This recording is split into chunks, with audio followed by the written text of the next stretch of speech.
Good morning all of you. स्वागत है आप सभी का फिर से। बायो के टॉपिक में एक नई चीज़ हम पढ़ने जा रहे हैं, टिश्यू, उत्तक।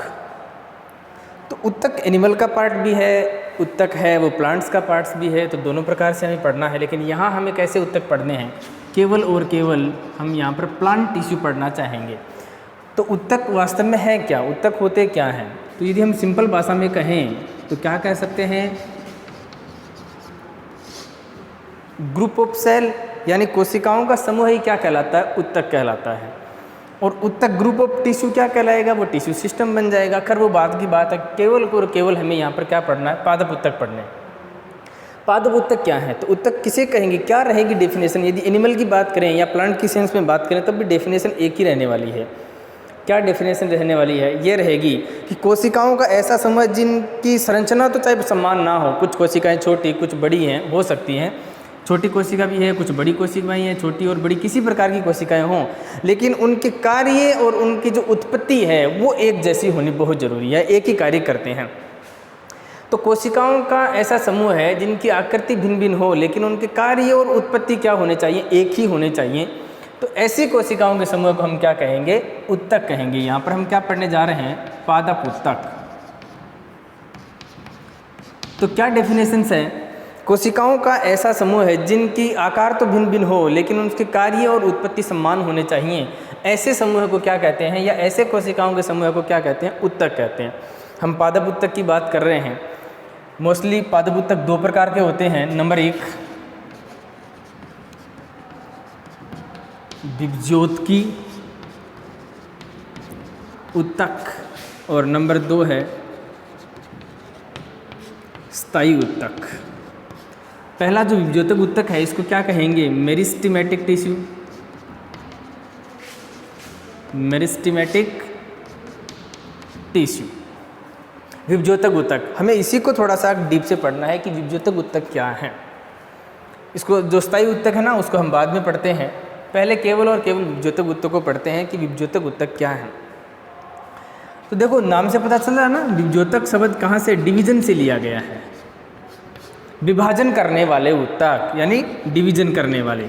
और डिवीजन का मतलब कैसा है, सेल डिवीजन करने वाले, है ना, कोशिका विभाजन करने वाले उत्तक सारे ही करेंगे।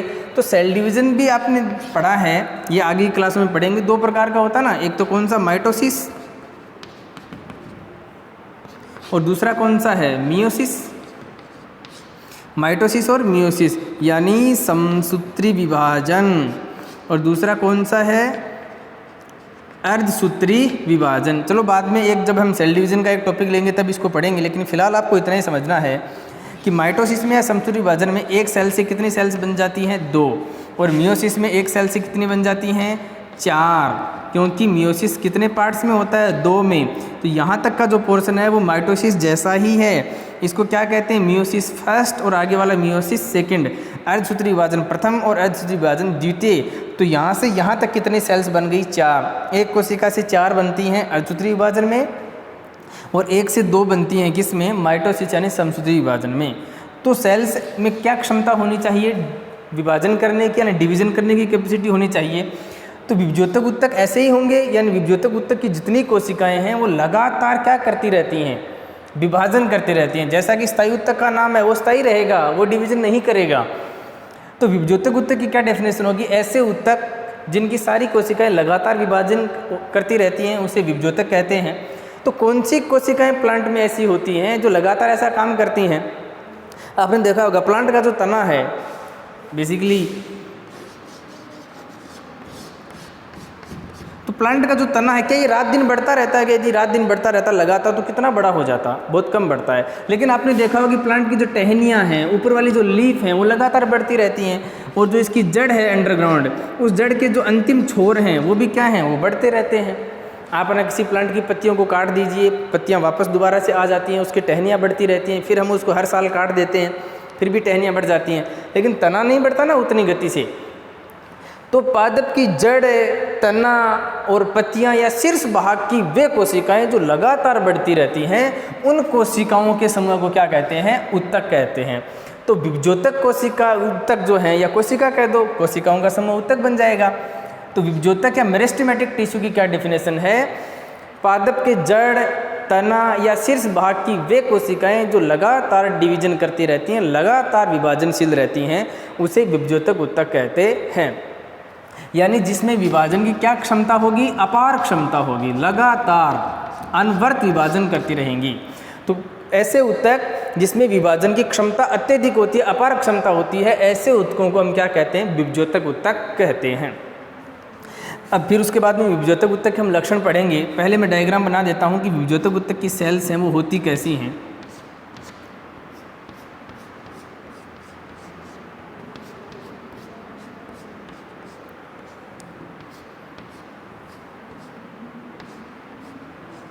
इस प्रकार से विभज्योतक उत्तक की जो सेल्स हैं आपको देखने को मिल सकती हैं। आयताकार विभज्योतक उत्तक की जो सेल्स हैं वो कैसी होती हैं? आयताकार। उसमें अब उसका एक स्पष्ट केंद्रक होता है जो कि सॉलिड टाइप का बढ़िया वाला केंद्रक। साइटोप्लाज्म है वो भी इसका गाढ़ा होगा, कोशिका द्रव्य। सेल वॉल जो होगी वो सेलुलोज की बनी होगी। माइटोकॉन्ड्रिया के नंबर बहुत ज़्यादा होते हैं। विभज्योतक कोशिका में माइटोकॉन्ड्रिया की संख्या क्या होती है? जो अदर सेल्स हैं, जो अदर टिश्यूज हैं, उसकी बजाय बहुत ज़्यादा होते हैं। तो ये भी आप कुछ ध्यान रखेंगे, ये छोटी मोटी चीज़ें। तो ये सारे के सारे क्या हैं? विभज्योतक कोशिकाएं, उनके समूह यानी उत्तक कहला, एक उत्तक है ये। तो विभज्योतक उत्तक की जो सेल्स हैं वो आयताकार होती हैं, उसमें स्पष्ट केंद्रक पाया जाता है, उसकी जो वॉल है वो सेलुलोज की बनी होती है, कोशिका द्रव्य उसका गाढ़ा होता है, सघन होता है, और इन सेल में क्षमता तो डिवाइडेशन की होती है। तो ये इसकी जो सेल वॉल है वो सेलुलोज से बनी होती है। माइटोकॉन्ड्रिया के जो नंबर्स हैं वो क्या होते हैं? सामान्य सेल से क्या होंगे? ज़्यादा होंगे। तो इसमें क्या है कि माइटोकॉन्ड्रिया ज़्यादा होंगे तो उपापचय की जो क्रियाएं लगातार डिवीजन करती रहती हैं, तो एनर्जी भी बहुत ज़्यादा चाहिए ना, तो ये एनर्जी का स्टॉक नहीं कर पाती, क्योंकि एनर्जी का स्टॉक तो कौन करेगा? जिसके पास एनर्जी बहुत ज़्यादा है, काम में कम ले रहा है, तो फिर बच गई, उसको स्टॉक करना पड़ेगा। ये जो टिश्यूज उत्तक हैं ये तो लगातार विभाजन करते रहते हैं, दिन रात लगातार विभाजन करते रहेंगे, तो इनके पास जितनी एनर्जी आएगी वो मेटाबॉलिज्म में सारी की सारी खर्च कर ली जाएगी। तो इसके माइटोकॉन्ड्रिया हैं वो एनर्जी को सेव नहीं करते, एटीपी के रूप में ऊर्जा का सेव बहुत कम करते हैं, क्योंकि ज़्यादा खर्च हो जाती है। तो माइटोकॉन्ड्रिया की संख्या है विभज्योतक उत्तक में क्या होती है? ज़्यादा होती है। तो विभज्योतक उत्तक का चित्र हमें बनाना है और उसके बाद में उसके लक्षण लिखने हैं कि विभज्योतक उत्तक कैसा होता है। लक्षणों की बात करें तो मैंने 5-4 लक्षण बताए, वो मेनली आपको याद रखने हैं। अपार क्षमता होती है, डिवाइडेशन की, सेल वॉल सेलुलोज की बनी होती है, कोशिका का केंद्रक होता है वो एकदम संगठित होता है, कोशिका द्रव्य गाढ़ा और सघन होता है, माइटोकॉन्ड्रिया की संख्या ज़्यादा होती है, सेलुलोज की बनी सेल वॉल होती है, विभाजन करने की अत्यधिक क्षमता है। कहाँ पाए जाएंगे? तो ये क्या है? रूट, स्टीम और एक जो शीर्ष भाग है ना, लीफ कह सकते हो आप इसको, लीफ वाले जो लीफ के भी अग्र सिरे हैं वहाँ पर, ये इनकी पोजीशन है। चलो आप इसको उतारो।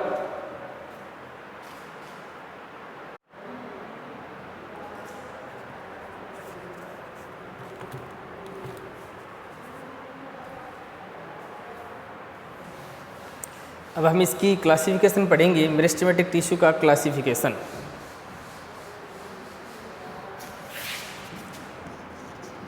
तो बहुत सारे इसके बेस हैं क्लासिफिकेशन के। पहला जो बेस हम ले रहे हैं वो उद्गम के आधार पर, उद्गम या उत्पत्ति कह सकते हैं, ओरिजिन के आधार पर। उद्गम के आधार पर जो टिश्यू है वो 3 प्रकार के होते हैं। नंबर 1 प्राक विभज्योतक, नंबर 2 प्राथमिक विभज्योतक, नंबर 3 द्वितीयक विभज्योतक। किसके आधार पर? उद्गम यानी ओरिजिन, कहाँ से इनका डेवलपमेंट और निकले कहाँ से, उसके आधार पर। तो प्राक विभज्योतक जो है उसे कहते हैं प्रोमेरिस्टेमेटिक या प्रोमेरिस्टीम भी कह सकते हैं। ये क्या है? Primary meristematic, secondary meristematic tissue. देखिए ये क्या है, हम उद्गम के आधार पर कि बने कहाँ से, तो ये पूरा का पूरा प्लांट बन गया, हम कहते हैं इसकी जड़ है, तना है, पत्तियों के शीर्ष पर विभजोतक पाए जाते हैं, बात ठीक है। लेकिन क्या प्लांट हमेशा इतना ही बड़ा था? नहीं। तो हम इसकी ओरिजिन से, शुरुआत से चलते हैं। शुरुआत कहाँ से होती है यदि हम प्लांट्स की बात करें? तो ये आपका एक खेत है ना, इसमें आपने सीड डाला है, ये क्या है? ये बीज है। अब ये बीज उगेंगे, जर्मिनेशन होगा इनका, वाटर ले मिलेगा ना, इसको पानी मिलेगा तो इसकी सेल वाल है, ये पानी को एब्जॉर्ब करके वो फूल जाएगा, तो फिर उसमें से परांकुर बाहर निकलता है, मूलांकुर बाहर निकलता है।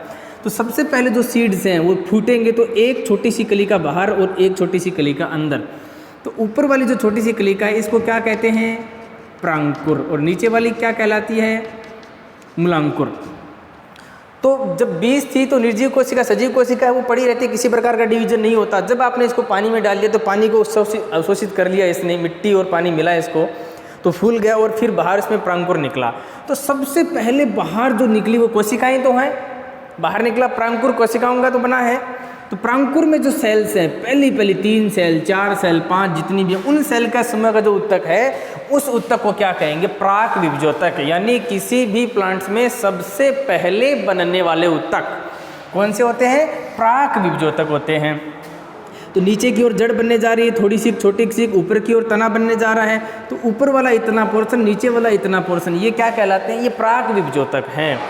अब प्राक विभजोतक यहाँ रह गया, फिर में इसमें सेल डिवीजन हो रही है, ऊपरी की ओर तना बढ़ता जा रहा है और नीचे की ओर जड़ें बढ़ती जा रही हैं। तो जो पहले वाले उत्तक तो वहीं रह गए, अब वो डिवीजन नहीं कर रहे, तो उसके आगे, उससे पहले वाले जो उत्तक बने थे उसी से तो दूसरे बनेंगे।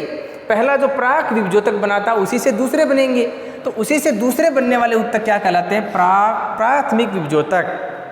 यानी प्राक विभजोतक से बनने वाले उत्तक क्या कहलाते हैं? प्राथमिक विभजोतक उत्तक कहलाते हैं। अब जब ये यहाँ पर प्राथमिक उत्तक बन गए, तो प्राथमिक विभजोतक उत्तक से जो आगे बनेंगे उसे क्या कहेंगे? द्वितीयक विभजोतक उत्तक कहेंगे। और ये बढ़ते जाएंगे इस प्रकार से, फिर प्लांट आगे बहुत बड़ा हो जाएगा। तो ये उत्तक तो यहीं रह गए ना, अब ये वृद्धि नहीं करेंगे। अब ये जब वृद्धि नहीं करेंगे तो कौन से उत्तक कहलाएंगे? क्योंकि वृद्धि करेंगे तो विभजोतक हैं, विभाजन नहीं करेंगे तो स्थायी कहलाएंगे ना। तो प्राथमिक विभजोतक उत्तक जब वृद्धि नहीं करेगा तो कौन से उत्तक बनाएगा? प्राथमिक स्थायी उत्तक बनाएगा, याद रखना। तो प्राथमिक स्थायी उत्तक का निर्माण कौन करेगा? प्राथमिक विभजोतक। और द्वितीयक विभजोतक जब काम नहीं करेंगे तो कौन से बनाएंगे? वो बनाएंगे द्वितीयक विभजोतक स्थायी उत्तक। तो द्वितीयक स्थायी विभजोतक कौन बनाएगा? द्वितीयक विभजोतक के द्वारा द्वितीयक स्थायी उत्तक बनेंगे। प्राथमिक स्थायी उत्तक किसके द्वारा? प्राथमिक विभजोतक के द्वारा। और द्वितीयक स्थायी उत्तक किसके द्वारा बनेंगे? द्वितीयक विभजोतक के द्वारा।